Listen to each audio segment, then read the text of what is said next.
అనుదిన నిత్యజీవపు మాటలు. దేవునామానికి మహిమ కలుగుగాక. దేవుని వాక్యాన్ని చదువుకుందాము. నెమ్మది లేకుండా విస్తారమైన ధనముండుట కంటే యెహోవా యందలి భయభక్తులతో కూడా కొంచెము కలిగినుట మేలు. సామెతల గ్రంథము 15వ అధ్యాయము 16వ వచనం. విస్తారమైన ధనము వలన నెమ్మది కంటే ఒక్కొక్కసారి శోధనలు, ఇబ్బందులు, ఇక్కట్లు వచ్చే ప్రమాదం ఉంది. అందుకే భూమి మీద మీ కొరకు ధనమును కూర్చుకొనవద్దు. ఇక్కడ చిమ్మెటయు తుప్పును తినివేయును, దొంగలు కన్నము వేసి దొంగిలెదురని ప్రభువు సెలవిచ్చారు.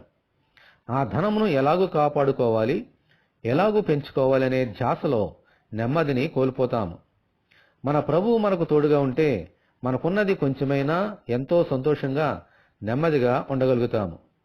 అందుచేత మనకు దేవుడిచ్చిన ధనముతోనే సంతృప్తి కలిగి ఉందాం.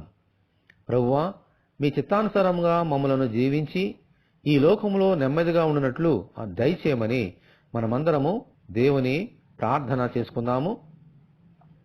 ప్రభువా, మీకు వందనాలనైనా, మాకు నెమ్మది కావాలి, సమాధానము కావాలి.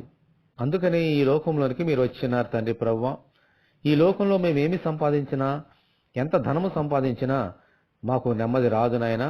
మీ యందు భయభక్తులుంచి కొంచెము కలిగి ఉన్నా అది మాకు ఎంతో నెమ్మదినిస్తుందని ఈ వాక్యం ద్వారా నేర్చుకున్నాం తండ్రి.